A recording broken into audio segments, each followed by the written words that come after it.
por un parto normal. Es un bebé a término, con un peso adecuado para la edad gestacional. Y además es hijo de padres sanos, es decir, que aquellos papás que no presentan ninguna enfermedad y los niños también no presentan malformaciones congénitas ni ningún tipo de enfermedad hereditaria. Entonces, como ustedes recordarán, definimos como parto tóxico al parto vaginal, a término cuando ha cumplido o está entre las 37 a 40 semanas, con un peso adecuado, que lo ideal es que sea por encima de los 2.500 gramos, para la edad gestacional, hijo de padres sanos y que no presenten malformaciones congénitas. Si hablamos un poquito de las generalidades acerca de lo que es un recién nacido sano, empezaremos hablando un poquito desde la fecundación. Como ustedes recuerdan, la fecundación es a través de la unión de un óvulo y de los espermatozoides hacia la tercera semana. Y a partir de la cuarta semana hasta la octava se llama la etapa embrionaria o la etapa de organogénesis. Es esta la etapa fundamental en la cual se van formando todos los órganos en el cuerpecito del bebé que está en camino. Y la etapa fetal se extiende desde la 9ª semana hasta el momento del nacimiento. Algo también que es importante recordar es que todo aquel producto que es de 21 semanas es considerado como un producto no viable, es decir, que no tiene las características necesarias ni suficientes como para poder sobrevivir en la vida extrauterina. Desde las 22 a 28 semanas son bebés previables, o sea que pueden tener el chance de poder sobrevivir, siempre y cuando se pueda hacer algún tipo de maduración en estos niños. Y son bebés viables o con muchas más oportunidades de sobrevivir aquellos bebés que vienen o aquellos productos que son de 28 semanas para adelante. Ya una vez que se produce el nacimiento por parto vaginal y si por alguna razón tiene que ser por un parto quirúrgico, o sea, es decir, una cesárea, tenemos que hacer nuestra primera evaluación a través del examen físico del recién nacido. Y el examen físico del recién nacido debe practicarse uno en la sala de partos o en el quirófano donde se está haciendo la recepción. Y un examen físico mucho más detallado, es como indica la diapositiva, debe hacerse dentro de las primeras 12 horas de vida, en condiciones adecuadas, de una temperatura agradable para el bebé. Por norma se dice que tiene que estar el ambiente más o menos a unos 24 a 26 grados centígrados, para que el bebé no se desfríe y pueda interactuar de mejor manera con él durante el examen físico. Con mucha comodidad, con mucha soltura y sobre todo con una adecuada iluminación para poder hacer la evaluación de recién nacido. Entonces, empezaremos haciendo la valoración en el momento de nacer, en el quirófano o en el paritorio, y vamos a ver lo que es el test de Apgar. No sé quién me puede comentar qué sabe sobre lo que es el test de Apgar, por favor. Por favor, las personas que deseen comentar pueden activar su micrófono en este momento.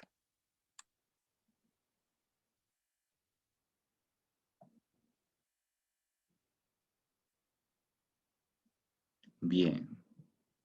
El test de Apgar, como ustedes lo están viendo ahí, es un test que está hecho netamente para lo que es, para valorar la vitalidad del bebé y del recién nacido. Como está en el cuadro, hay 5 parámetros que se toman en cuenta en la valoración del test de Apgar y la puntuación va de 0, 1 y 2. ¿Cómo se hace la valoración con el test de Apgar? Pues cuanto mayor puntaje tiene, es un bebé mucho más vital al momento de nacer. Cuando el Apgar es bajo, son bebés que están deprimidos o tienen alguna condición que está afectando su condición de vida al nacer, o por lo tanto su vitalidad. Los parámetros que usted tiene que valorar en la valoración del test de Apgar están en esta fila. Empezamos por los movimientos respiratorios, por la frecuencia cardíaca, el color, la respuesta de estimulación, o en otros textos van a encontrar que dice la irritabilidad refleja.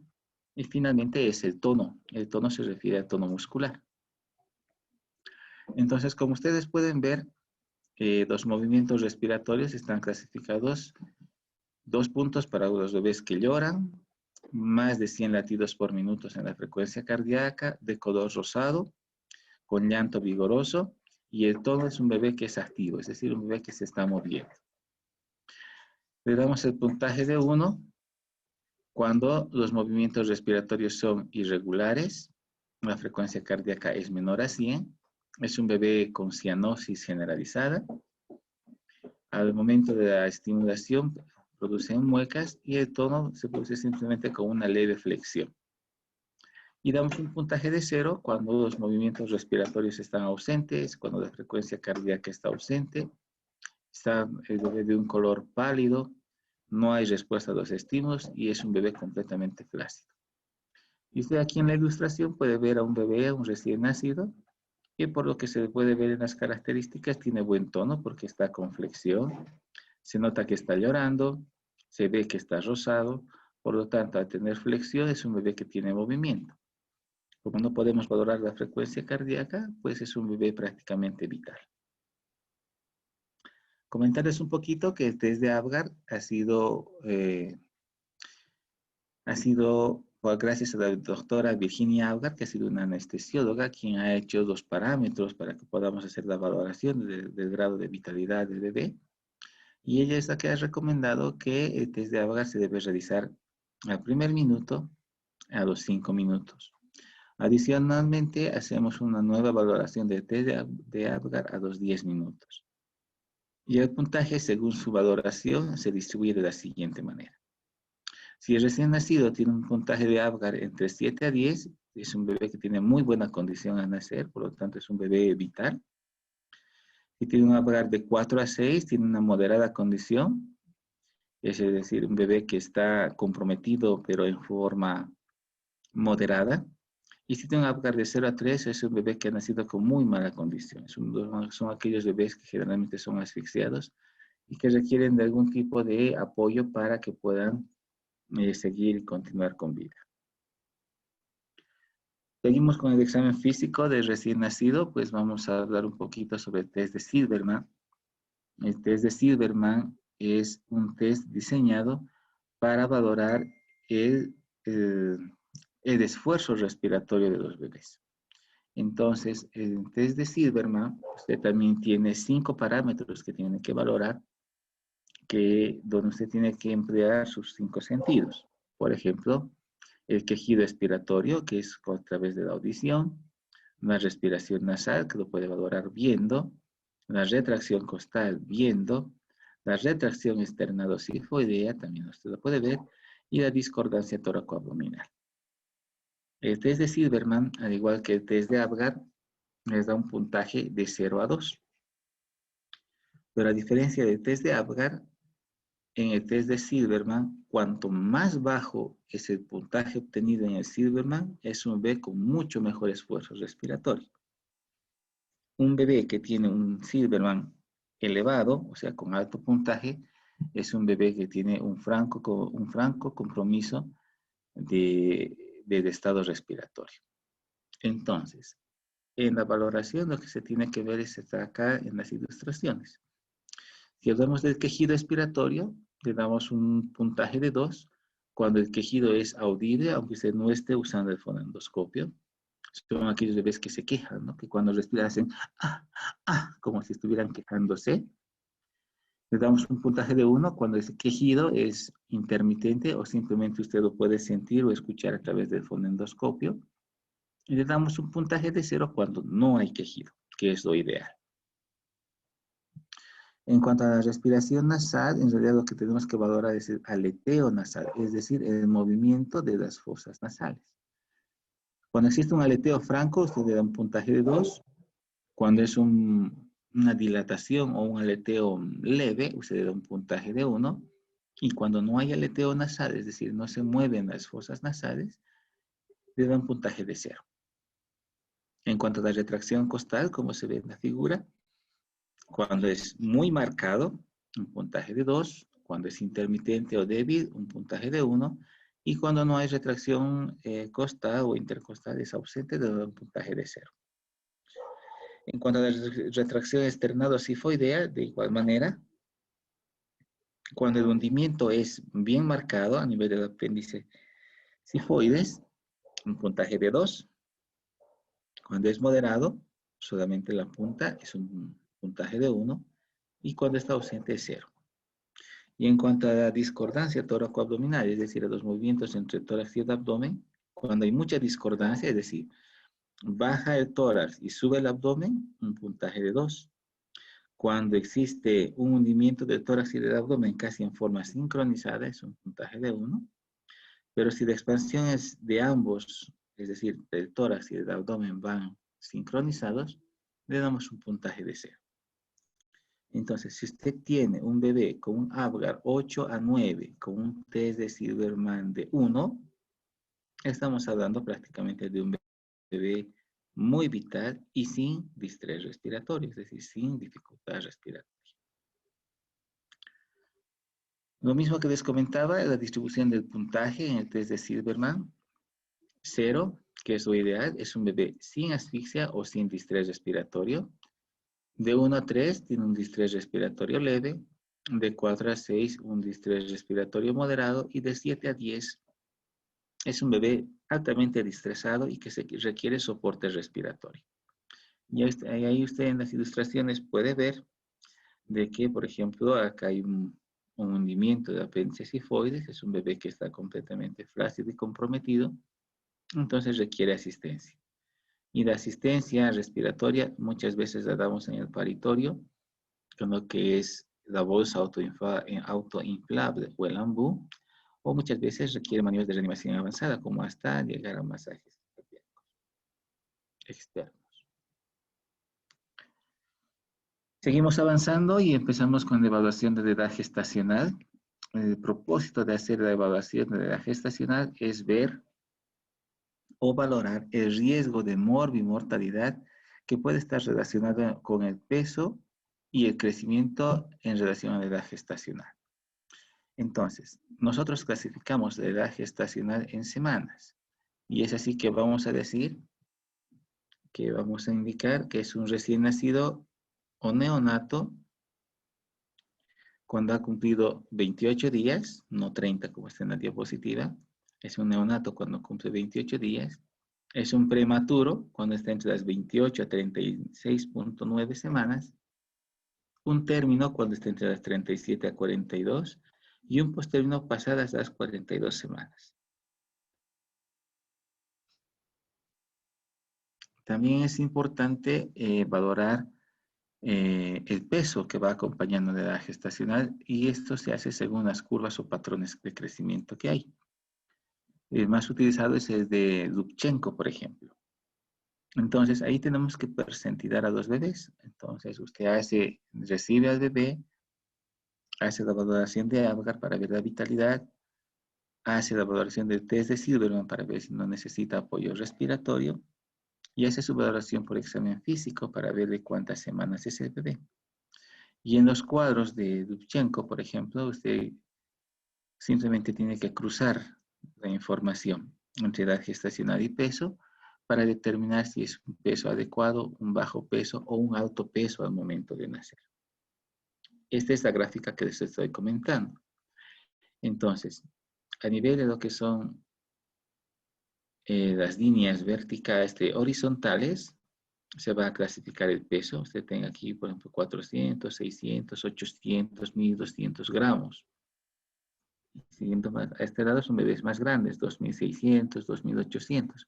Y estos son los percentilos. En las líneas verticales, lo que vamos a anotar son las semanas. Entonces, aquí están los prematuros, los términos y los postérminos. Entonces, si usted recibe un bebé de 40 semanas con un peso de 3 kilogramos, estamos más o menos acá, 40 semanas, con 3 kilogramos sigue subiendo, queda exactamente en este punto. Ay, perdón. En este punto. Entonces, ¿qué quiere decir? Porque se encuentra entre ambos percentilos de 25 y 50, que es un bebé a término con peso adecuado. Es decir, que el peso de 3 kilogramos es adecuado para un bebé de 40 semanas, como estamos catalogando. Entonces, es importante saber esta gráfica, porque si tenemos un bebé de 37 o 38 semanas, que está catalogado acá, y que pesa apenas 2.500 gramos o menos, digamos 2.400, nuestro bebé estaría situado acá. Y al encontrarse en la línea inferior o por debajo de la línea inferior, es un bebé con bajo peso al nacer, pero es un bebé a término. Entonces, es un bebé a término de 38 semanas con 2.500 de peso, es decir, un bajo peso al nacer. Y esto es importante porque gracias a esa clasificación también uno se prepara para las patologías que pueden acompañar a este bebé en el futuro. Si son bebés de bajo peso al nacer, entonces tenemos que hacer tratamientos de recuperación nutricional. Son niños propensos a otro tipo de patologías que les vamos a ir viendo más adelante. Entonces, ya es hacer una buena valoración física y hacer un adecuado percentilo de peso y de edad gestacional, ya al médico le orienta y le ayuda para ir previniendo algunas complicaciones con esos bebés. Otras gráficas, o mejor dicho, otras curvas para poder seguir percentilando a los bebés. Por ejemplo, estas son las semanas de gestación con la talla de los bebés. Esta otra curva nos muestra las semanas de gestación con el perímetro cefálico que también tiene que ir midiendo hacia los bebés cuando se hace el examen físico. Es importante que usted tenga que tener una buena relación con la parte obstétrica porque juntos están trayendo a este binomio, a la madre y al niño. Entonces, lo que tiene usted que conseguir en la parte neonatal, y es importante, es saber la fecha de última regla, la fecha de última menstruación, porque esto nos sirve para poder hacer un cálculo de la edad gestacional.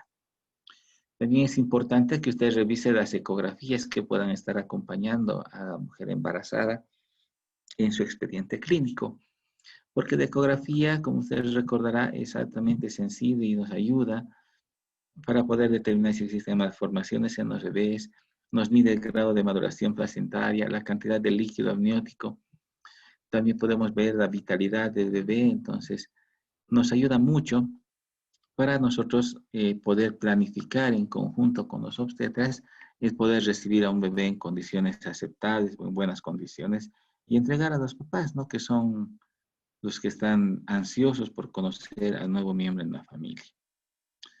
Y también es importante que dentro de la información obstétrica usted pueda averiguar, por ejemplo, otro tipo de situaciones, ¿no? Nos interesa la parte laboratorial en la mujer para ver que no esté con algún grado de infección que puede repercutir en la salud del bebé. Es importante también ver los exámenes que le hacen a la mamá, por ejemplo, alteraciones en lo que son las transaminasas o alteraciones en lo que es la función renal, que pueden hablarnos de una mamá que está cursando con una preeclampsia, que de alguna forma condiciona que el bebé pueda tener algún tipo de patología o algún tipo de complicación. Es importante que también recordemos la valoración que hacen los obstetras de la edad gestacional a través del examen físico de la mujer, a través de la palpación del fondo uterino. Es así que a las 20 semanas más o menos está a 14 centímetros de la sínfisis pubiana y a las 34 semanas son de 27 centímetros, ¿no? Que está por aquí. A medida que el bebé va creciendo, pues también la distancia va aumentando. Y cuando encontramos a un bebé a término de 40 semanas, más o menos la altura uterina se encuentra a donde está representándose en el gráfico. Entonces es importante la valoración de la edad gestacional también a través de la altura uterina. Seguimos con el examen físico del recién nacido. Este es un método bastante resumido para hacer y de forma rápida hacer la valoración de la edad gestacional de los bebés, que es el método de Usher, donde identificamos simplemente 3 rasgos. Identificamos lo que son la distribución del cabellito, las orejitas, los pliegues plantares y en los varoncitos el escroto y en las mujercitas los labios mayores. Y a través de esto, de este examen físico, usted puede determinar de cuántas semanas son los bebés. Un método que es mucho más preciso para hacer la valoración de la edad gestacional por examen físico es el método de Ballard. Pero si bien es bastante preciso, también es un método que trae algunos problemitas en cuanto a poder realizarlo. Porque como ustedes ve acá, esta es una valoración de Ballard completa, donde vemos la parte neuromuscular, la madurez neuromuscular, y también vemos la madurez física que hay. La madurez física es lo que usted va a poder visualizar a primera vista en cuanto a la piel y cómo es la piel, ¿no? Si es gelatinosa, si es rosada, si es descamación superficial, el ángulo, los pliegues plantares, todo está acá descrito. La parte de la madurez neuromuscular es lo que a veces es un poquito de dificultad cuando no se está lo suficientemente familiarizado. Y es así que vemos la postura, vemos el ángulo de la muñeca, los ángulos de los codos, los ángulos popliteos. Entonces, el poder realizar una valoración a través del método de Ballard es altamente sensible para poder determinar la edad gestacional, pero nos lleva bastante tiempo el poder realizar porque hay que ser bastante minucioso y hay que tratar de no cansarlo al bebé, porque los bebés se cansan y cuando se cansan no colaboran, entonces nos lleva a cometer errores. Importante también las medidas antropométricas a la hora de hacer una valoración física del bebé, donde nos interesa sobre todo la talla, que la medimos en centímetros, el perímetro cefálico, tal como está en el gráfico, que va en la frente hasta la nuca, la circunferencia torácica, que está a la altura de las... y también la circunferencia abdominal. Con todos estos parámetros, usted hace una adecuada valoración del estado físico del bebé y lo que le sirve es para percentilar y ver si ese bebé está adecuadamente proporcionado para la edad gestacional que se está calculando a través del examen físico. Entonces, en un recién nacido normal, más o menos tenemos estos valores promedio de las diferentes medidas que se puede hacer y las diferentes valoraciones. Por ejemplo, si hablamos del peso, tiene que estar entre 2.600 a 4.000, de 2.500 para abajo ya son los bajo pesos, arriba de los 4.000 son los alto pesos al nacer. Por ejemplo, hijos de mamá diabética pueden dar pesos mayores a 4.000. Claro ejemplo, el día de ayer en la guardia que estuve, nos nació un bebé de 38 semanas con 4.400 de peso, o sea, 4 kilos 400 gramos. Es un alto peso para 38 semanas. Entonces, son bebés que nos traen complicaciones en cuanto a lo que es la parte metabólica. Entonces, es importante que nuestras balanzas en el paritorio o en la sala de recepción estén debidamente equilibradas. La talla normal de un bebé es entre 48 a 52 centímetros, el perímetro cefálico de 32 a 36, el torácico entre 30 a 34, la frecuencia cardíaca entre 120 a 160. Si usted encuentra una frecuencia cardíaca menor a 120, preocúpese. Si está mayor a 160, de igual manera, porque eso traduce de que ese bebé tiene algo que le está molestando y le está desencadenando reflejos que le están o bradicardizando o taquicardizando. También es importante recordar, colegas, que tanto la frecuencia cardíaca como la frecuencia respiratoria debe tomarse en el lapso de 1 minuto. No como alguna vez lo hacemos en los adultos, que en 15 segundos contamos y multiplicamos por 4. Recuerde usted que la frecuencia respiratoria de un recién nacido es diferente a la de un adulto. Tiene respiraciones periódicas, entonces hay momentos que acelera, hay momentos que desacelera. Entonces lo ideal es siempre agarrar el cronómetro y valorar la frecuencia respiratoria en 1 minuto. La tensión arterial también es posible tomar a los bebés siempre y cuando usted tenga el manguito del tensiómetro adecuado para este tipo de pacientitos.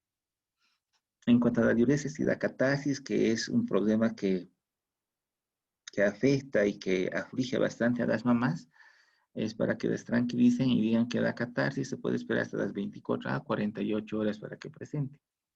No, algunos bebés tardan ese lapso en presentar catarsis a la primera deposición. Y en cuanto a la diuresis, hay que esperar por lo menos las primeras 24 horas. Es decir, algunos bebés tardan en orinar. Y usted tiene que estar pendiente, porque si es un bebé que no orina pasadas las 24 horas, preocúpese, algo está pasando con ese niño. quizás no está permeable la uretra, quizás hay una malformación renal, hay una malformación de las vías urinarias. O sea, ya tiene que ir alertándose. Ahora, los que tienen ya experiencia trabajando, tal vez como médicos generales en la recepción de niños, muchos bebés al momento de nacer ya se orinan y a veces no lo cuantificamos o no lo informamos. Pues es importante informar. A nosotros en la parte de neonatología, cuando nos hacen la referencia, un dato que es muy importante es que nos diga si el bebé orinó al momento de nacer o durante el traslado que usted ha hecho o no ha orinado. Porque el hecho de que presente micción al momento de nacer a nosotros nos tranquiliza porque sabemos que ha habido una buena formación del líquido amniótico y de que existe un adecuado funcionamiento renal. Entonces tiene que informarse y usted cuando esté en la especialidad tiene que indagar de igual manera acerca de la diuresis y la catarsis. Si hablamos un poquito del peso al nacer, es recordar lo que habíamos conversado anteriormente. Calificamos como bajo peso al nacer a todo aquel bebé que pesa menos de 2.500 gramos. Muy bajo peso al nacer cuando están entre 1.000 a 1.500 gramos. Extremadamente muy bajo peso al nacer los que están menos de 1.000 gramos. Que sea independiente de la gestacional, son los prematuros extremos. Son los que están ahí ilustrados en la fotografía.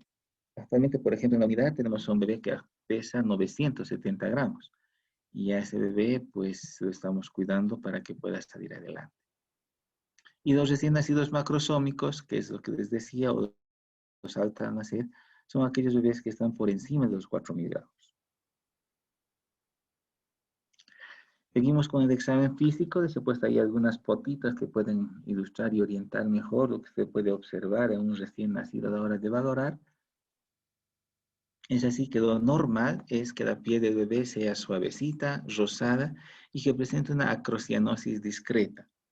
Para los que desean recordar qué es la acrocianosis, es esa coloración azul solamente en los deditos.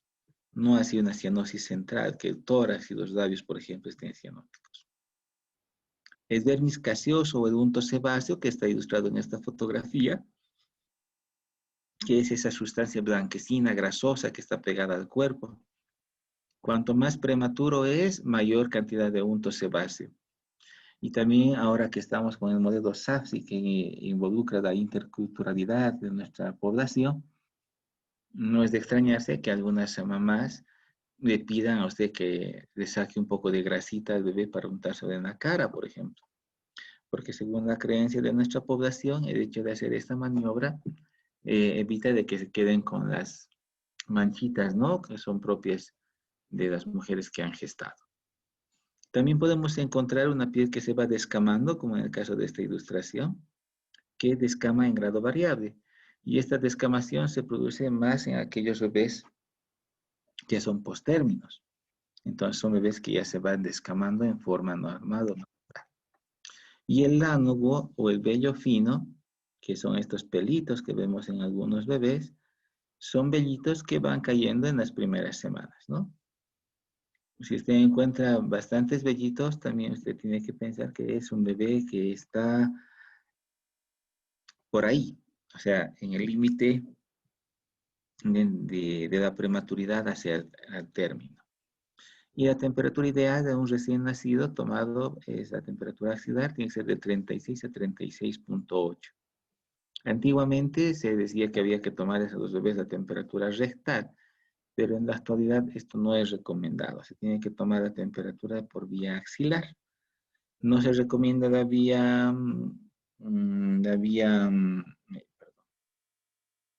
no se recomienda la vía rectal porque produce reflejo vago-vagal y hay niños que han fallecido por un paro cardíaco, ¿no? Seguimos con la piel y los riesgos normales que usted puede encontrar. Podemos encontrar hemangiomas o capilares planos, como es el caso que vemos acá. Esas manchas violáceas que vemos en los niños, que se localizan en la región occipital, en los párpados, nariz y frente. Estos hemangiomas también hay que distinguirlos los que son patológicos de los no patológicos. Algunos autores de una forma muy poética lo describen como los besos de cigüeña, ¿no? Y no se van a extrañar, algunas mamás le preguntan, ¿Qué son estas manchitas que desaparecen en la frente o tras la nuca, por ejemplo? Entonces son hemangiomas, que son manchas propias que van a tener algunos bebés. Una mancha mongólica, por ejemplo, que pareciera que los bebés han sido moreteados. También son manchas que sobre todo en la región glútea. Alguna vez he visto algún bebé que presenta en las extremidades, pero mayormente es en la región glútea. Y esto, ¿no? Por ejemplo, aquí estamos viendo también una mancha mongólica en un miembro inferior izquierdo. Seguimos con otros hallazgos propios de la piel. Han debido ver los que son papás o tienen tenido sobrinos. Algunas veces al segundo día o al primer día los papás se alarman porque empiezan a ver unos puntitos rojitos en toda la carita del bebé. Dicen, ay no, está con alergia a la lana. Claro, vos te has puesto la culpa de lana y se echan la culpa entre los papás. Ese es el eritema tóxico. Es una erupción maculopapular que aparece entre el segundo y tercer día, ¿no? Es como lo que se está viendo acá.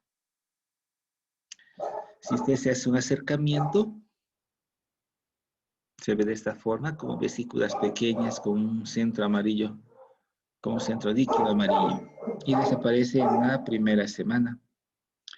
La causa, pues, contacto con las fibras de la ropa o excesiva cantidad de calor, y ahí tiene los lugares donde se presenta. Seguimos con otros hallazgos. Esto ya hemos hablado. En el eritema tóxico ya hemos hablado. Hablamos del milium, que son estas manchitas blanquitas, estos puntitos que muy frecuentemente se ven en los bebés. Como su nombre indica, son micropápulas que están por sobreestimulación de las glándulas sebáceas. O sea, es grasita acumulada. ¿Y qué tiene usted que recomendar a la mamá? Pues simplemente hacer un baño más frecuente y cuando haga el baño con un trapito suave, frotar la carita para que espontáneamente vayan drenando esos granitos. También vemos la melanosis pustulosa, perdón, que son estos, que son infiltrados en realidad de polimorfonucleares que están en la piel, que están presentes durante el nacimiento. La milaria, que habíamos hablado, que es la obstrucción de las glándulas sudoríparas, esto también es algo frecuente y se hace mucho más evidente en las estaciones frías del año, porque todos los papás pensamos que nuestros niños se nos mueren de frío y los abrigamos en demasía, que ya también nuestros bebés se acaloran demasiado y como no pueden sudar como una persona adulta, pues empiezan a formar estos granitos pequeñitos que se llaman la milaria. En épocas de calor, cuando los bebés no se bañan de forma frecuente, también son propensos a formar la milaria. Y el tratamiento, lo que tienen que recomendar a los padres es igual que el anterior, que bañado con frecuencia y en cada baño ir tratando de que vayan drenando en forma espontánea los granitos. Y la máscara quimótica, ¿no? Si ustedes ven a este bebé, pues está con el cuerpecito rosado, con la cara está bastante azulita y moreteada. Esta es una cianosis facial, porque quizás es un bebé que ha nacido de cara, entonces por tanta presión por el canal del parto ha hecho de que los vasitos revienten y se vea con esas características. Otros hallazgos, a veces encontramos bebés, permítanme, hallamos a bebés demasiado coloraditos, que son los policitémicos, o encontramos bebés amarillitos, donde están haciendo ictericia, o bebés con cianosis generalizada o palidez generalizada. Seguimos avanzando y hablamos ya en el examen físico de la cabecita. Lo que tenemos que encontrar son dos fontanelas, la fontanela anterior obregmática, que es esta que tiene forma de rombo, y la fontanela posterior o lambdoidea, que está acá, es mucho más chiquito. Generalmente, pues, esta manchita, estas fontanelas, si hablamos de la que es la posterior, generalmente siempre está cerrada. En algunos casos sí nacen los bebés con la fontanela abierta, pero la que permanentemente está abierta hasta llegar al año de vida es la fontanela anterior. Y acá en este gráfico se puede ver mucho más claramente dónde está dispuesto y qué huesitos lo conforman. Por ejemplo, la fontanela anterior es de los huesos frontales y los parietales. Otros hallazgos que usted puede tener en un recién nacido en el examen físico y que a veces preocupa a las mamás son los cabalgamientos óseos de los huesos parietales, que este es un fenómeno netamente de amoldamiento. Usted sabe que para pasar por el canal del parto, los huesitos sufren un acomodamiento y es así que quedan montados uno sobre el otro. El caput succedaneum, que se da en trabajos de parto prolongado, y el caput succedaneum es un edema de tejido celular que no respeta suturas, como es en este caso, por ejemplo. Miren, esta es la sutura y aquí está el caput. Todo esto. Generalmente está en localización parieto-occipital y se asocia a petequias y equimosis, como en este caso, ¿no? Por ejemplo, este es un caput. Ven bebés más cabezones o con chinchones.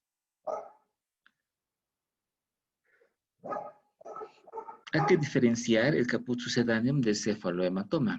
El cefalohematoma, a diferencia del anterior, es un tipo de sangrado superióstico, por lo tanto respeta la sutura.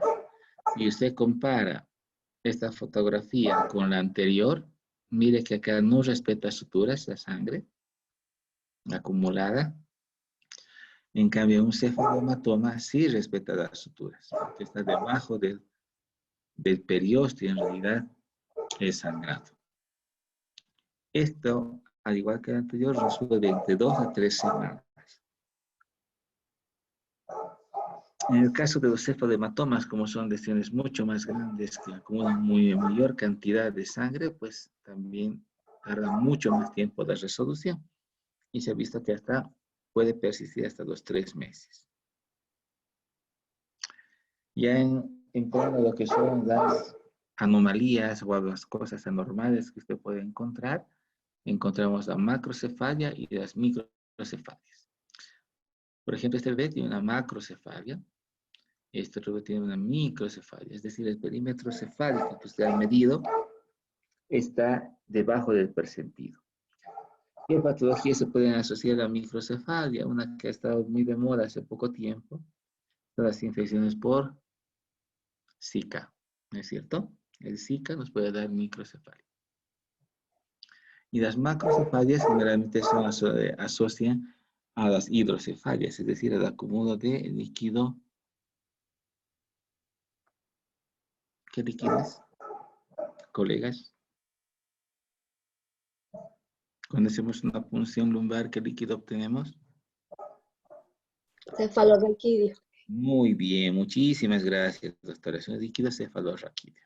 Como nadie me habla, pienso que estoy hablando solito. Así que me gustaría que vayamos interactuando, colegas. Seguimos con otros hallazgos. Hablamos un poquito del cierre de las prematuro de las suturas, que nos van a dar lo que son las craneosinostosis. Y cuando hay cierre prematuro de suturas, obviamente hay una deformidad en lo que son las cabecitas. Por ejemplo, acá tenemos en esta figura un cráneo de un bebé con las suturas que están en el momento de nacer. Pero aquí ya vemos, por ejemplo, que se ha cerrado muy pronto la sutura frontal, por lo tanto, el resto del cráneo crece menos la parte frontal y son los niños que quedan más o menos como este. En este otro caso ha habido un cierre de lo que son la sutura coronaria y así, según lo que se vaya cerrando, se van deformando los cráneos. Por eso es importante que al momento de nacer usted palpe las suturas para ir sospechando. O si usted tiene, a medida que va viendo a un bebé en el desarrollo, que va deformando el cráneo, también vaya planteándose que quizás tal vez ha tenido algún cierre prematuro de alguna sutura. Algunas otras cosas ya un poquito más raras que se pueden encontrar en los recién nacidos son los nodos en el cuero cabelludo o signo del collar de pelo, ¿no? Que son estos. Que generalmente se dice que estos hallazgos tienen asociaciones con malformaciones a nivel del sistema nervioso central. En cuanto a los pabellones auriculares, tenemos que ver que sean simétricos, colegas. y que el tercio superior del pabellón esté por encima de la línea imaginaria que pase del ángulo interno de los ojos, por en este caso. Traza usted la línea imaginaria y la punta de la orejita tiene que estar por encima de esa. Si usted lo encuentra por debajo, usted está hablando de una implantación baja de orejas. Y las implantaciones bajas de orejas se asocian a muchos síndromes que traducen en malformaciones. Entonces, un signo bastante sensible para poder encontrar alguna malformación en nuestros bebés. También encontramos anomalías en el pabellón auricular, como los papilomas, como es en este caso, o las fositas preauriculares, que son estas que estoy ilustrando. Ambas lesiones son restos de estructuras branquiales embrionarias. Y este dato es importante tenerlo en cuenta porque se ha visto de que puede asociarse a malformaciones renales y urinarias. Entonces, si se encuentra una de estas lesiones, anticípese con el papá y dígale que va a ser innecesario e importante hacerle una ecografía renal. Porque alguna vez hemos encontrado la asociación de que han tenido una implantación de la presencia de mamelones preauriculares y hemos encontrado algunos niños que son, digamos, monorrenos. Cuando digo que son monorrenos, te quiere decir que solo tienen un solo riñón, que obviamente externamente no se lo puede ver, pero pues sospechamos por este tipo de lesiones.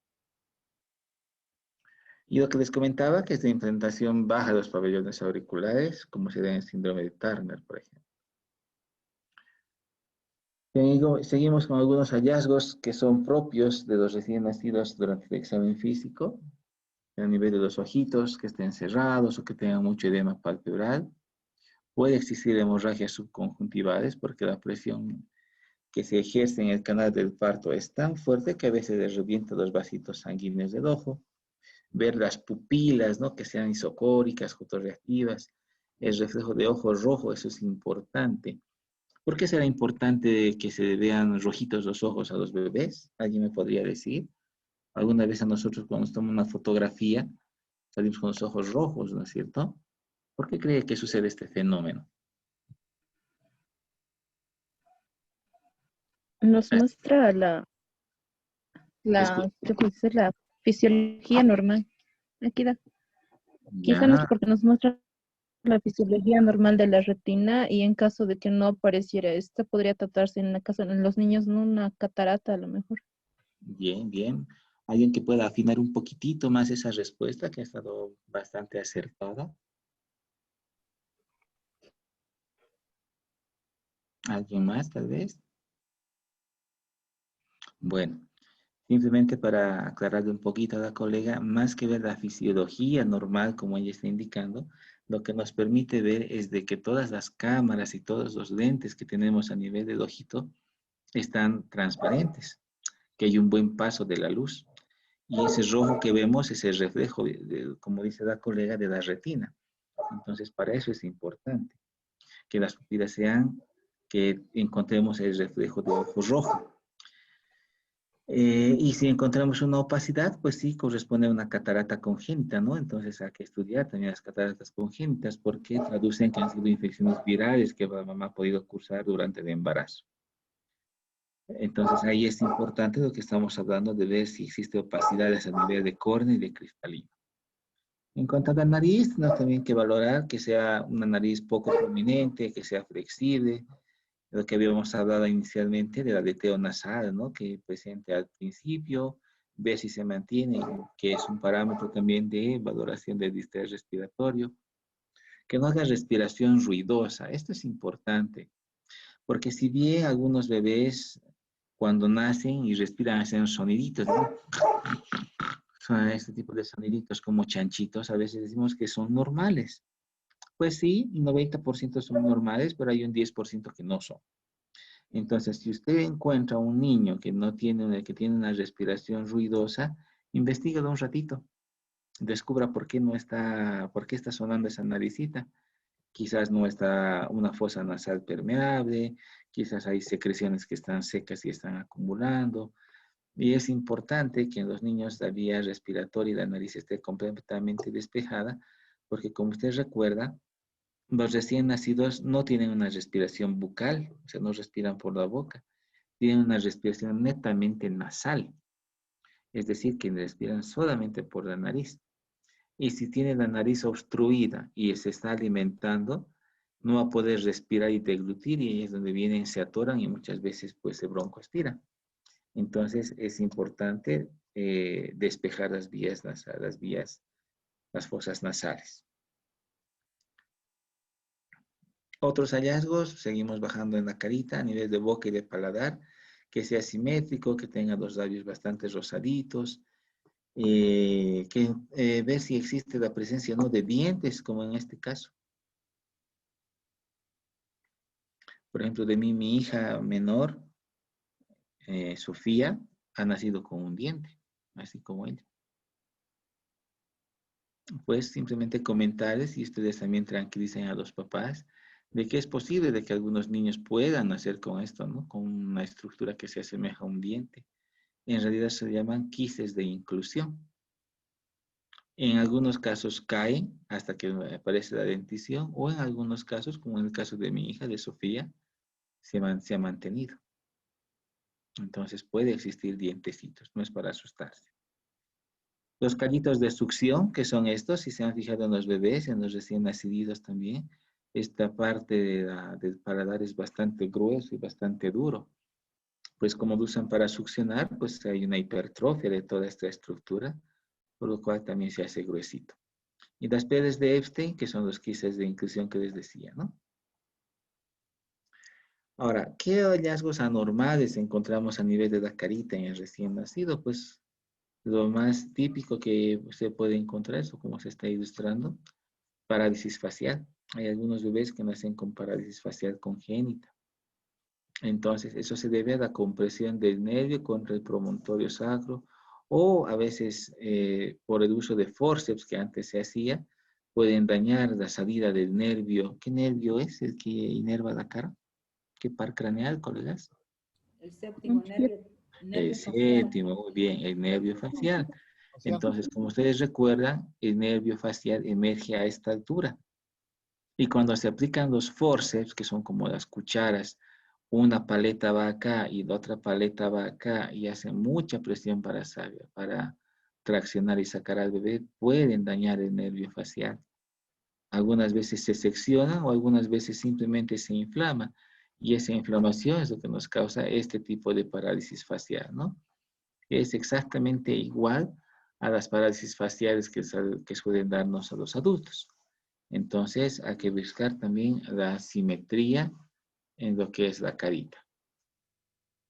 Y esto es lo que hablábamos a nivel de los ojitos, encontrar las opacidades a nivel de córneo cristalino, que son las cataratas congénitas, el coloboma del iris, no tengo una fotita aquí, más o menos esto es el coloboma del iris, ¿no? Usted puede ver, hay un triángulo, ¿no? Es una muesca que tiene el iris en el ojito.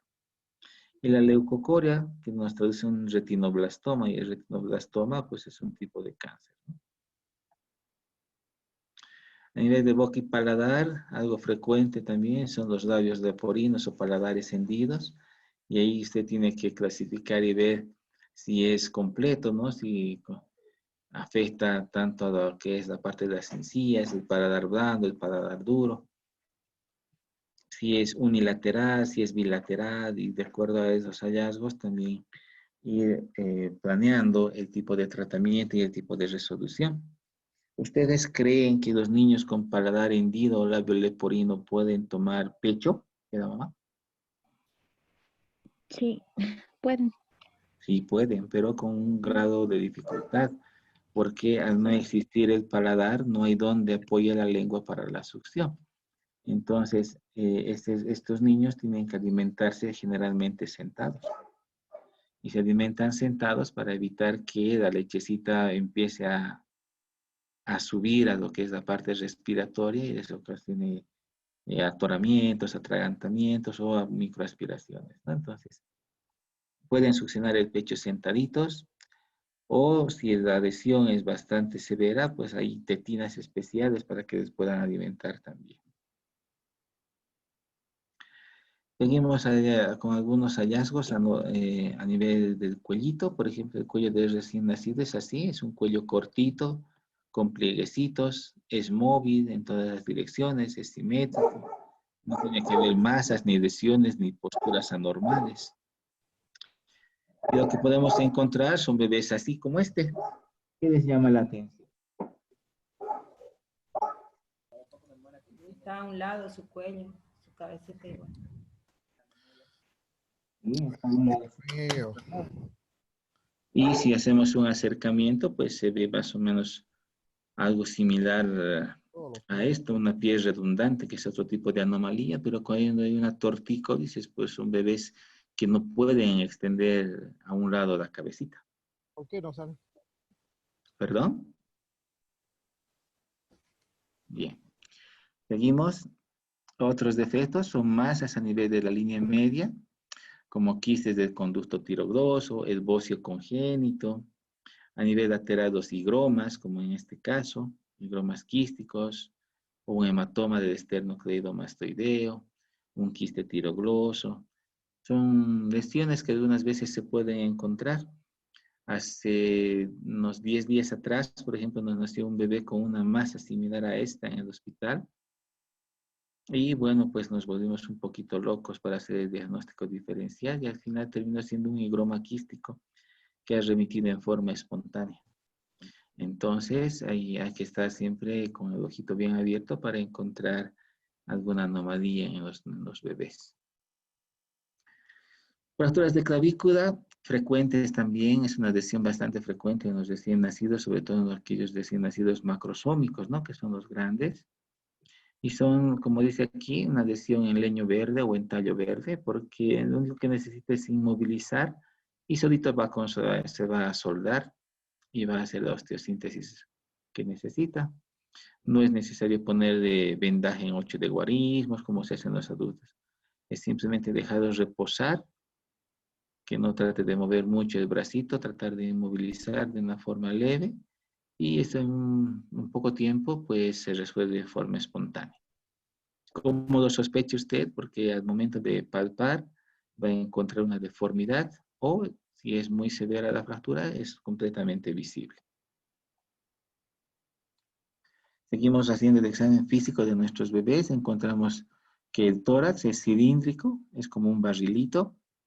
El diámetro antero-posterior es muy similar al diámetro transversal, o sea, este diámetro es muy similar a si le cruzamos al bebé. Tiene costillitas horizontales. Muchos van a ver, los papás a veces se asustan porque ven aquí una prominencia, ¿no? Que es la prominencia del apéndice sifoides. Los papás se asustan y piensan que tienen un tumorcito, entonces simplemente tranquilizar, decir que es parte del apéndice, que es parte del esternón y que eso a medida que el niño vaya creciendo es muy probable de que pueda sufrir cambios, es decir, que desaparezca. Nódulos mamarios palpables cuando son mayores a 36 semanas y las areolas que están visibles también ya a partir de los niños de 34 semanas para adelante. Esto, ver la areola y palpar el nódulo, es parte de la valoración del examen físico para determinar la edad gestacional, por ejemplo. No sé si han visto alguna vez los que trabajan en la parte asistencial, los que son padres de familia, sobre todo se ve en las mujercitas, ¿no? En las recién nacidas mujercitas, que a veces cuando usted presiona el pezoncito, porque hay una congestión mamaria, como en este gráfico, sale una secreción blanquecina que se llama leche de brujas. ¿Alguien ha visto alguna vez? Bueno, para los que no han visto, pues es algo que sucede con cierta frecuencia, sobre todo en las recién nacidas femeninas, y eso se debe a que son mujercitas. Y al igual como son mujercitas, tienen los mismos órganos y los mismos receptores que sus mamás, entonces reciben también la misma carga hormonal, reaccionan a lo mismo. Entonces hay congestión mamaria y presiona y sale una secreción como de lechecita, que no dura mucho tiempo. Muchas veces usted presiona, hay la salida de la secreción y a los pocos días pues vuelve a la contextura normal del tórax y eso se llama leche de brujas. Simplemente lo que hay que hacer es tranquilizar a los papás, decirles que es algo fisiológico, normal, porque es una bebé mujercita y que tiene 2 órganos de la mamá y está respondiendo a la descarga hormonal de la madre. Ya yendo a las cosas anormales, por ejemplo, encontramos los diferentes tipos de tórax que existen, ¿no? El pectus carinatum, el pectus excavatum, la hipoplasia o agenesia del pectoral mayor, ¿no? Que es lo que estamos viendo, por ejemplo, en este caso, no hay ausencia de los músculos pectorales. O pezones muy separados, el hipertelorismo mamario, cuando estamos con un síndrome de Turner, o tenemos como en este caso un tórax demasiado pequeñito en relación al resto del cuerpito, que ya nos trae una hipoplasia pulmonar. Entonces, por eso es importante la medición de las circunferencias torácicas. En la parte abdominal, el abdomen de los recién nacidos es como se ve aquí en esta fotito. Es cilíndrico, algo globuloso, algo globosito. Es bastante blandito, la pared es lisa, se deja palpar, se deja deprimir. Y es normal que muchas veces encontremos este fenómeno. Y ustedes, los papás, se asustan y digan, no, cuando se quiere sentar, se desforma más una bola en su barriguita. Y esto se debe a que los músculos, los restos abdominales, en los bebés, en algunos, en la gran mayoría, están diastasados. Entonces, al estar diastasados, es como se ve en esta ilustración, están separados. Entonces, el niño hace aumento de la presión intraabdominal y el contenido abdominal quiere salirse por acá. Entonces, eso es lo que se manifiesta externamente como esta lesión. ¿Qué hay que decir a los padres? Pues que estén tranquilos, que no hay nada que asustarse, que esa diástasis es normal y que el niño más bien al hacer el esfuerzo de querer sentarse, está fortaleciendo y se va a ir cerrando poco a poco. Hablando del cordón umbilical, hay que recordar de que está formado por los vasos umbilicales envueltos en la gelatina de Wharton, que es esto, como estamos viendo. Tiene que encontrar usted 3 vasos. Una vena y 2 arterias. Entonces, si usted hace un poquito de ojo acá, estas puntitas más angostitas son las arterias umbilicales, y esta que es mucho más ancha, que no está bien definida, es la vena umbilical. Entonces, eso es lo que tenemos que encontrar. Y es importante revisar el cordón porque algunas veces solamente se encuentra una arteria y una vena.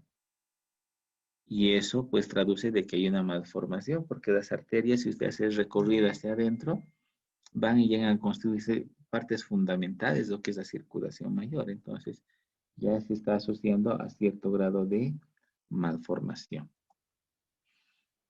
Los hallazgos anormales, esto, por ejemplo, esto nos ha nacido hace 7 días atrás, exactamente igualito. Es un onfalocele gigante, ¿no? Que es un defecto de cierre de la pared abdominal en el momento embrionario. Entonces no hay piel, está cubierto solamente por parte de la que es la gelatina de Wharton. Y esto es una emergencia quirúrgica. Son los bebés que nacen e inmediatamente hay que operarlos. Y dependiendo a cuánto contenido va saliendo, hay que tratar de, el cirujano pediatra tiene que ver si puede cerrar o no este defecto. En el caso del bebé que les comento, de 7 días de vida que lo tenemos en el hospital, era un onfalocele gigante, ¿no? Estaba fuera gran parte del hígado, el estómago, el vaso, todas las vísceras afuera. Entonces, se ha hecho un primer tiempo donde se ha traccionado los bordes de la piel y el día de ayer ha sido sometido al segundo tiempo quirúrgico y se ha hecho ya el cierre definitivo de la pared, ¿no? Se puede unir la pared abdominal y todos los órganos han quedado dentro. Entonces, ahorita está nuestro bebé en fase de recuperación. Entonces, esto es frecuente que podamos encontrar. Y si no es un onfalocele, ya es una evisceración. A veces nuestros bebés nos salen con todo el intestinito afuera. Entonces, también es una emergencia quirúrgica que se tiene que resolver. Como este que les decía, por ejemplo, este bebé ya es una gastrosquisis, ¿no? Cuando está con la salida de todo lo que es el contenido abdominal. Entonces, cuando usted reciba un bebé de estas características, lo que tiene que hacer es asistirlo al bebé, envolver con una compresita húmeda en solución fisiológica tibia, para que no se vaya resecando hasta que llegue al centro quirúrgico, ¿no? Para que pueda ser operado lo antes posible, porque el hecho de que esté expuesto le conlleva riesgo de de infectarse y complicarse el cuadro. Un hallazgo muy frecuente que van a encontrar ustedes en su práctica cotidiana es esto, que son las hernias umbilicales, que es un defecto a nivel de la cicatriz umbilical, donde también hay protrusión y que hay el intento de salir de la masa del contenido abdominal. Entonces, y yo les pregunto, ¿hay algún tratamiento para este tipo de hernia umbilical? ¿O usted espera que pase el tiempo a ver qué sucede? ¿Quién me puede responder en su experiencia como médico o como padre de familia?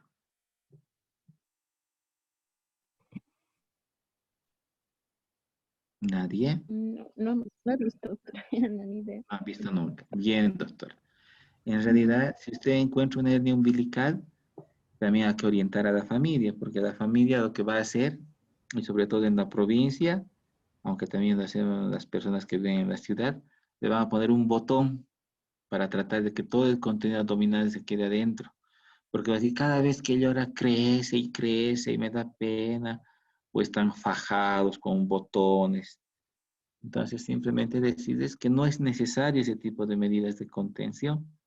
Estas hernias umbilicales, algunas crecen, pero así como han crecido, a medida que va pasando el tiempo, solitas y en forma espontánea se van reduciendo y se forma un ombliguito normal. Y hay que esperar sin hacer ningún tipo de intervención hasta los 2 años. Si pasados los 2 años persiste una hernia umbilical, hay mucho contenido abdominal que quiere protruir por ahí, recién se plantea un acto quirúrgico. Mientras tanto, no. Mientras tanto, no. Simplemente decir a la mamá que evite de que llore un poco más de lo habitual el bebé, que si el niño empieza a sentarse o a querer sentarse, va a fortalecer los restos, como habíamos comentado, y solito se va a reducir. Solito. Hablando de los genitales, en la parte de los masculinos y los femeninos. Entonces hay que ver que los testículos estén en el escroto o en el conducto inguinal, y esto va relacionado con la madurez del escroto. Hay que buscar la presencia de hidroceles, que pueden ser unilaterales o bilaterales. El hidrocele, para los que están recordando algunos términos, es el contenido gástrico que se puede, perdón, es parte del contenido del líquido abdominal que puede atravesar hacia el escroto. Entonces vemos pues los escrotos bastante voluminosos. Entonces es simplemente un hidrocele. ¿Y cómo lo diagnostica? Haga una maniobra de trasluz, ponga su linterna por detrás y va a ver que va a prender como si fuera un foquito rojo, y ahí adentro ver la sombrita de lo que es el testículo, por ejemplo. Entonces, es un hidrocele. Que es normal que esos hidroceles, muchos, en la gran mayoría, se reducen solitos y luego quedan los testículos en la bolsita escrotal. Si es que este hidrocele permanece en el tiempo, hay que plantearse una cirugía porque es el indicio de una probable hernia inguinal también, por ejemplo. Hay que ver si hay presencia de fimosis o parafimosis. La fimosis, como usted sabe, es el prepucio bastante redundante que cubre el meato urinario y no se puede reducir. Entonces, a veces es tan cerrado que no permite la salida de la orina a través de la uretra. Entonces, tiene que evaluar si hay fimosis o parafimosis. Las parafimosis es la misma lesión, pero alrededor. En la parte femenina tenemos que ver a las niñas la vulva, que en un tercio está entreabierta, por lo tanto deja se debe a un menor desarrollo de los labios mayores, por lo tanto se pueden ver los labios menores un poco más protruidos. Hay que ver que el meato uretral esté por debajo del clítoris, porque si está en otras situaciones se traduce en una malformación congénita. Hay que ver también, tratar de inferir el tamaño del clítoris y el tamaño del pene, porque si hay clítoris bastante prominentes, podríamos estar frente a lo que son los genitales ambiguos, o lo que antes llamaban los bebés hermafroditas. Entonces también es importante valorar el tamaño del clítoris y el tamaño del penecito. ver el orificio vaginal para ver que está cubierto por el himen. Y alguna vez, esto también es frecuente, la pseudomenstruación, ¿no? Hay bebés a veces que sangran como si estuvieran menstruando. Y la explicación es la misma que de la leche de brujas. Es ese útero pequeñito que ha reaccionado a la concentración hormonal y como ya no está dentro de la mamá, las hormonas se están cayendo y se está produciendo el mismo fenómeno que en las mujeres adultas, ¿no? Menstruan un poquitito, manchan un poco rojito el pañalito. Entonces manchan una o dos veces y luego se pierde hasta que esa mujercita esté lista nuevamente para poder menstruar, que ese es el inicio de la pubertad. Entonces, de eso también hay que tranquilizar a los papás. Y esto es lo que les mostraba, cómo se hace el examen físico, ¿no? De los genitales masculinos y de los genitales femeninos. Y en lo que son los hallazgos anormales, hay que encontrar las hipospadias y las epispadias, que es la malposición del meato uretral en el varón. Si hablamos de hipospadia, pues el meato uretral está abajo del pene. Si es una epispadia, está por encima del dorso. Ver la presencia de hernias inguinales, ver la presencia de hidroceles. Por ejemplo, aquí tenemos un hidrocele. Cuando encuentras bebés así, ¿no? Con la voz escrotal bien prominente y el papá bien orgulloso y dice, oh, mi hijo es machote, machote, machote. No, señor papá, es simplemente un hidrocele, que parte del contenido abdominal, del líquido abdominal, está paseando hacia la bolsa escrotal. Y eso tenemos que vigilar, porque si persiste en el tiempo, es el indicio de una hernia inguinal. Entonces, ver los hidroceles. Ver la presencia de genitales ambiguos que le traduce a una hiperplasia suprarrenal congénita, por ejemplo, en este caso. Este es un genital ambiguo, porque podemos ver la presencia de los labios mayores, pero ahí vemos como si fuera un penecito, ¿no? El clítoris. Entonces, estos son los genitales ambiguos, donde no sabemos si es un varón con ausencia de los testículos o es una mujercita con un pene. Entonces, este hallazgo traduce o hace inferir que hay una hiperplasia suprarrenal congénita. Entonces, tenemos que estudiar al bebé para poder definir el sexo del bebecito. Esto, en mi experiencia, muy, muy raro. La verdad, lo he visto una sola vez cuando estaba de residente en pediatría. Así que después, mire, ya van tantos años que no los volví a ver, pero está mencionado en la literatura. Yendo a los hallazgos anormales de lo que es la columna vertebral, pues vamos a encontrar espinas bífidas que nos producen defectos del tubo neural. Vemos las fositas o apéndices sacros, como en este caso. Entonces hay que descartar si no existen disrafias, hay que hacer estudios a estos bebés. Y hacia las caderas y extremidades seguimos bajando. Tenemos que hacer las maniobras para ver si están luxadas las caderitas. Y aquí vemos una de las maniobras, ¿no? Que es tratar de separar un poquitito, abrir las caderitas y escuchar si hay chasquidos, si se reduce. Por ejemplo, este está luxado. Cuando hace la maniobra, es decir, abrir mucho más la entrepiernita, tienes que escuchar un clic para ver si está entrando o no. Hay caderitas que son luxadas, hay otras que son luxables. Generalmente la luxación congénita de cadera más en el sexo femenino. Tenemos que ver también los plieguecitos, los deditos. A veces los deditos están coladitos unos con los otros, o hay ausencia de un dedito, o hay deditos supernumerarios. Entonces hay que ser muy, muy detallistas al momento de hacer el examen físico a un bebé. Seguimos con las extremidades. También podemos encontrar lesiones del plexo braquial, ¿no? Como en este caso. Son bebés que no pueden mover el bracito. Y las lesiones del plexo braquial generalmente se deben a una tracción en el momento del parto. A veces son bebés demasiado grandes y como tienen que traccionarlos para que puedan salir por el canal del parto, a veces esos nerviecitos se elongan o se inflaman y se empiezan a paralizar. ¿Cuál es el tratamiento? Pues nada, hacer un poquito de fisioterapia, aplicarles un poquito de algún antiinflamatorio y poco a poco van recuperando la movilidad. Lo que les decía, ¿no? Allá en los deditos, ¿no? Las brachidactilias, las aracnodactilias, que son con los deditos como arañitas, como en este caso. O encontramos las polidactilias, por ejemplo, que tenemos bebés con 6 deditos, donde el dedito supernumerario es este. Las clinodactilias, ¿no? Donde están los deditos unidos por el medio. Entonces, todo eso tenemos que ir viendo también. Es frecuente encontrar polidactilia. Incluso hay veces hay de orden familiar.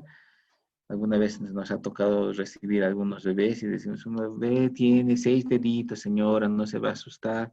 Y dice, sí, no se preocupe, doctor, mi otro hijo también tiene 6 dedos en los pies, por ejemplo. Entonces, tiene algún carácter hereditario también. Seguimos con los piecitos, los pies equinos varos que estamos viendo acá, que muchas veces cuando no se puede revertir con fisioterapia hay que operarlos, o el pie calcáneo, ¿no? Que es esta forma, donde más prominencia es el taloncito. Yendo a la caderita, lo que habíamos comentado, las luxaciones de cadera, las maniobras para ver la de Barrow y la de Ortolani, que aquí está viendo, es separar y ver si hay un clic o un chasquido de donde está volviendo a ingresar el acetábulo a la cavidad cotiloidea. En la parte neurológica vamos a encontrar los siguientes hallazgos también, ¿no? Hay que ver a un bebé, la conexión que tiene con el medio, o sea, cómo interactúa con el medio a través de la apertura de los ojitos, el movimiento de los ojos, la cara, cómo reaccionan a los sonidos, a cómo se los manipula.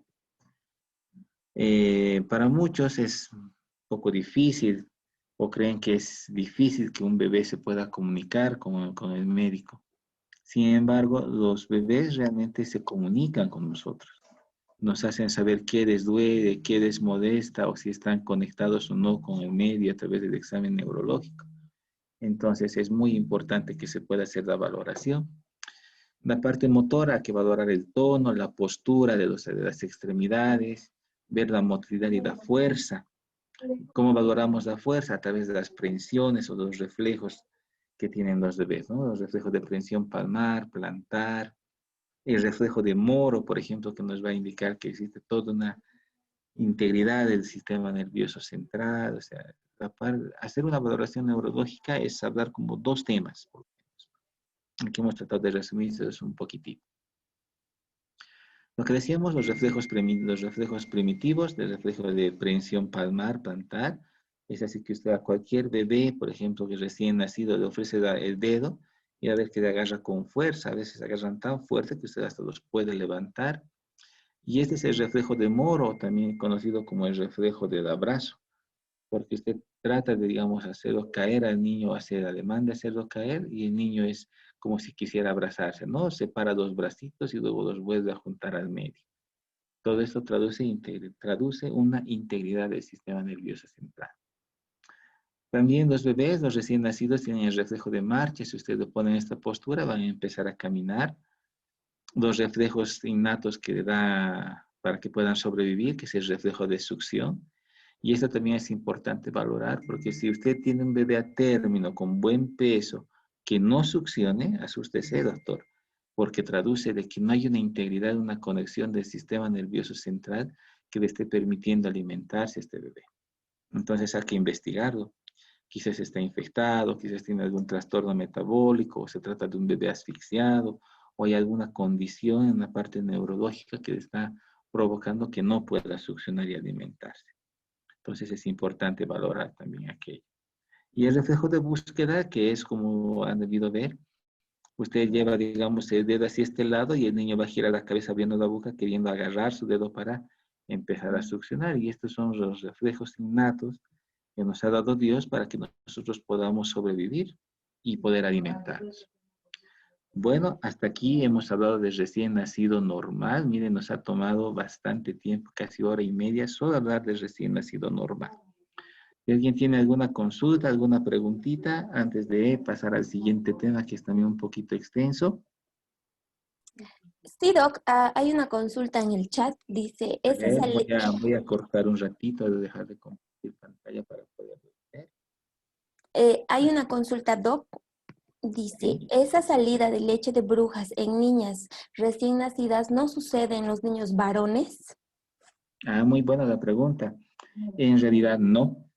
Como les había comentado, la leche de brujas solamente sucede en neonatos mujeres, porque el tener el sexo femenino hace de que tenga los mismos receptores que la madre. Entonces, por esa razón, solo en las mujercitas la leche de brujas, al igual que la pseudomenstruación que habíamos comentado. La siguiente pregunta, ¿cuándo son quirúrgicos el aumento anormal de las mamas en niños o solo se debe esperar? De las mamas. Bueno, estamos hablando en recién nacidos ahorita. En recién nacidos, pues no hay ninguna indicación quirúrgica. Lo que quizás la doctora Elena está queriendo preguntar es acerca de la ginecomastia. La ginecomastia lo vamos a ver más adelante cuando hablemos de trastornos en la pubertad. En cambio, en recién nacidos aún no hay nada de aquello. ¿Alguna otra consulta? ¿Alguien más tiene alguna duda o consulta? Puede activar su micrófono en este momento, por favor. Buenas noches, yo tengo una consultita, doctor. ¿Y cómo se llama, doctora? Anaí. Anaída, escucha, Me Anaída. gusta, doctor. Sí. Se habló de onfalocele y gastrosquisis, ¿cierto? ¿Cuál de los dos hallazgos está asociado más a cromosomopatías? O En sea, si realidad, encontramos... doctora, tanto el onfalocele como la gastrosquisis son defectos en el cierre de la pared abdominal. No tanto es una asociación a alguna cromosomopatía. De que se ha visto de que existen algunas asociaciones, en algunos casos así existe, pero no es una regla. Normalmente este tipo de lesiones son defectos en el cierre, o sea, un defecto al momento de la organogénesis, donde no se ha llegado a formar por completo la pared abdominal, y es así que dejan flotando los intestinitos y todo el contenido abdominal. ya, Ana, doctor, creo que no se ha escrito algo, no. ¿Alguien más que tenga alguna consulta? Sí, Doc, ¿a qué se Buenas noches. denomina la cantodactilia? La acantodactilia. A ver, alguien que quiera responder al colega acerca de la acantodactilia es algo también que no es muy frecuente, pero se puede ver. ¿Alguien conoce qué es la acantodactilia? ¿Algún colega que quiera comentarnos qué entiende por acantodactilia?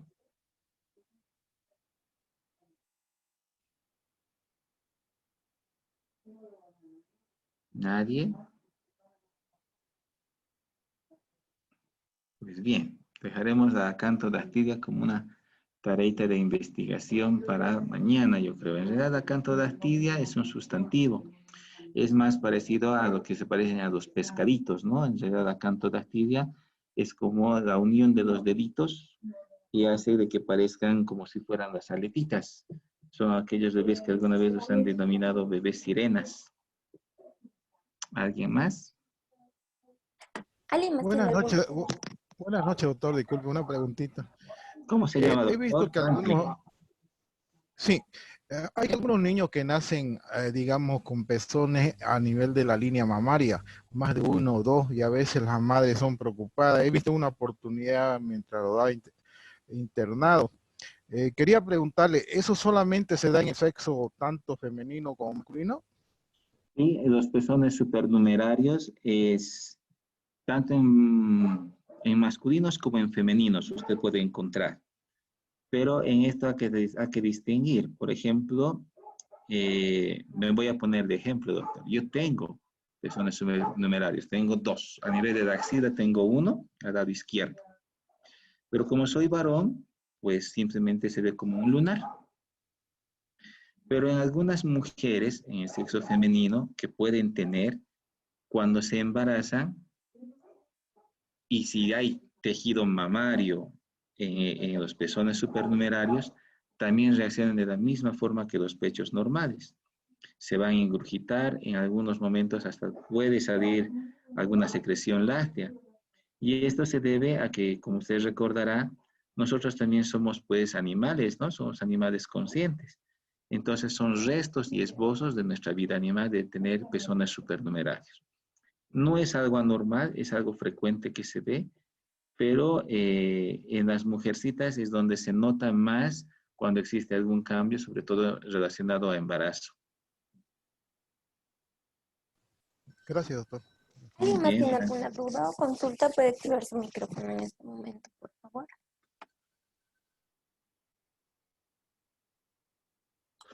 Creo que nadie toca. Ya está habilitada su pantalla. Muy bien, yo quisiera pedirles que nos tomemos 2 minutitos para estirarnos un poquitito. Y volvemos para ver un poquito sobre el tema de asfixia, que es No hay parte problema. de la valoración. Entonces, estamos ahorita en mis relojes las